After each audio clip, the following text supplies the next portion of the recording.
안녕하세요. 뉴빌드 남경엽 대표입니다. 자, 오늘은 제가 이슈가 될 만한 아이템에 대해서 두 개를 분석해 볼 텐데, 우리 이런 경우 많잖아요. 바닥에 과연 마루를 까는 게 좋을지 아니면은 타일을 까는 게 좋을지, 제가 거기에 대해서 한번 낱낱이 말씀드려보도록 할게요.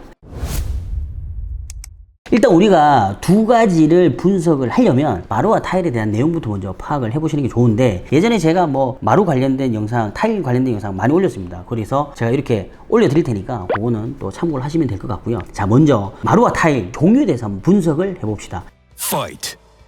일단 마루 같은 경우는요, 크게 한 4가지 정도로 나뉘어요. 강화마루, 그리고 강마루, 합판마루, 원목마루, 한 4가지 정도가 되는데, 이 중에서 우리 일반적으로 가장 많이 쓰는 마루가 뭐다? 강마루를 가장 많이 쓰죠. 타일 같은 경우는요, 자기질 타일과 도기질 타일로 나뉩니다. 이 자기질 타일과 도기질 타일은 물성 자체가 좀 달라요. 수분 흡수율도 다르고, 일반적으로 우리가 바닥에 사용하는 타일 같은 경우는 자기질 타일로 많이 씁니다. 자, 그런데 여기서 자기질 타일도 또 두 가지로 나뉘어요. 뭐냐면 폴리싱 타일과 포셀린 타일. 폴리싱 타일이라고 하는 거는 뭐냐면 바닥이 맨들맨들한 광이 나는 타일을 일반적으로 폴리싱 타일이라고 하고, 포셀린 타일은 뭐냐면 광이 없이 논슬립 기능도 있는 부분이 있고 약간 러프한 느낌도 있고 매트한 포셀린 타일이라고 한다. 바닥에 사용할 때도 타일 같은 경우에는 폴리싱 타일, 광이 나는 걸 쓰는 게 좋으냐 포셀린 타일 쓰는 게 좋으냐라고 물어보시는 분들도 많아요. 근데 저는 개인적으로 폴리싱 타일보다는 포셀린 타일을 더 추천을 드립니다. 왜 그러냐면 폴리싱 타일은 되게 미끄러워요. 발에다 땀이 나는 경우에 이렇게 미끌린 경우들도 있잖아요. 노약자분들한테도 별로 그렇게 좋지는 않기 때문에 저는 바닥에 난슬립 기능이 좀 어느 정도 있는 포셀린 타일을 좀 추천을 드린다. 자, 여기서 타일로 하면은 바닥이 너무 차가운 거 아니에요? 라고 물어보시는 분들이 많거든요. 여기에 대한 답변도 좀 드려볼게요. 기본적으로 바닥이 따뜻하고 차갑고 하는 거는 열 전도율과 관련이 있습니다. 값이 데이터가 높으면 높을수록 열 전도율이 높은 거예요. 타일하고 마루랑 비교해 봤을 때요, 타일 같은 경우에 열 전도율 값이 1.3에서 1.8 정도 나옵니다. 근데 마루 같은 경우는 0.13 정도 나오거든요. 열 전도율에 대한 특성은 타일이 마루보다 훨씬 높다는 얘기죠. 그래서 우리 같은 어떤 온돌 문화에서는 마루보다 타일이 더 따뜻해진다는 얘기예요. 우리가 타일 깔았을 때 너무 차가운 게 아니에요? 그게 아니다 라고 좀 설명드릴 수가 있을 것 같습니다. 자, 그리고 가격적인 부분에서 또 한번 볼게요. 일반적으로 강마루 기준에서 봤을 때 대략 8만에서 12만원 정도 비용이 발생을 하거든요. 여기에 대한 비용은 자재비와 시공비가 포함된 겁니다. 타일 같은 경우는 적어도 이 강마루의 2배 이상 되는 경우도 많습니다. 그 이야기는 뭐냐면 자재비와 시공비를 분산했을 때요, 자재비 자체도 국산이냐 수입산이냐, 또 수입산 중에서도 중국산이냐 뭐 이태리산이냐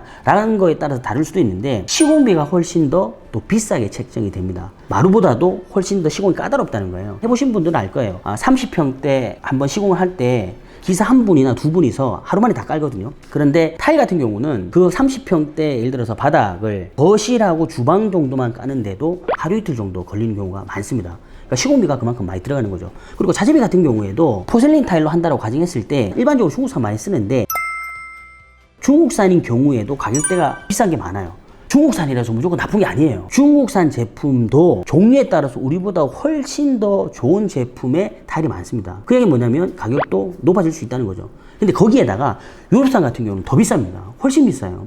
예를 들어서 가격대가 10만원, 20만원 하는 것들도 있거든요. 그 가격도 비싼 데다가 시공비까지 비싸지다 보니까 가격대가 상당히 높은 거예요. 그래서 사실 저는 개인적으로 강마루와 타일을 비교하시는 거는 좀 무리가 있다. 그렇다면 강마루가 아니라 원목마루와 타일을 고민하는 거는 조금 이해가 할 수 있다. 왜 그러냐면 강마루에서 타일로 가는 거는 가격대가 많이 올라가니까. 근데 원목마루 자체는 강마루보다도 가격이 비싸잖아요. 자재비만 했을 때 평당 100만원짜리도 있습니다. 그래서 고가의 제품과 고가의 제품끼리 비교하는 거는 어느 정도 의미가 좀 있는데, 강마루에서 타일로 올라간다고 했을 때는 좀 상당한 어떤 비용적인 부분에서 출혈을 예상하고 결정하셔야 된다. 자, 그리고 우리가 또 비교해 봐야 될 부분이 바로 AS 부분인데요. 마루 같은 경우는 일단 AS가 발생하는 경우가 끓김이나 찍힘, 간단한 거에서부터 마루가 쪼개지거나 아니면 벌어져 버리거나 너무 많이 파이거나 그런 경우가 생길 수 있잖아요. 간단한 거 같은 경우는 저희가 메꿈제라고 해서 크레파스용 타입이나 큐브형 타입으로 짜서 쓸 수 있는 것들이 있기 때문에 마루 컬러와 맞춰서 사용을 간단하게 할 수도 있는데, 업자들이 와서 시공을 해야 될 것들은 좀 약간 큰 거죠. 아예 갈아내야 될 경우 타일보다는 조금 더 좀 쉽습니다. 작업하는 게. 시간도 조금 빨라요. 자, 그런데 타일 같은 경우는 조금 애매해져요. 뭐 간단하게 예를 들어서 줄눈이 빠졌다. 뭐 그런 부분들에 대한 거는 본인이 설무점에서 줄눈을 별도로 구입해서 간단하게 작업할 수도 있긴 한데 아예 깨져버리거나 타일 자체가 바닥에 압착으로 시공을 했는데 뭐 제대로 압착이 안 돼서 들뜸 현상이 일어나서 꼬덕꼬덕거리는 경우들이 있거든요. 이런 경우는 본인 개인이 할 수가 없어요. 그렇게 되면 업자가 와야 되는데